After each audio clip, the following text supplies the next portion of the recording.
Stomach stomach में दुख दुख हो रहा है, आपको गैस है? पता नहीं क्यों, कौन सा मुंह सब फंस गया अंदर।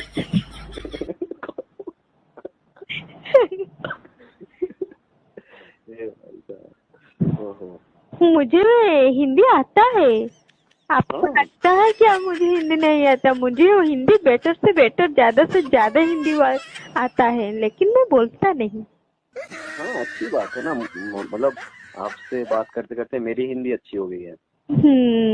आपको पता है मेरा जो इंग्लिश बोलती हूँ ना, उसमें थोड़ा बहुत गलत हो जाता है, लेकिन मैं क्या करूँ, मुझे जो सिखाता है वो उसका गलत है ना। हाँ, जी कोई बात नहीं। रॉन्ग रॉन्ग सिखाया, मैंने क्या करूँ बताओ तो जरा। हाँ, मैं सिखा दूंगा सही, राइट।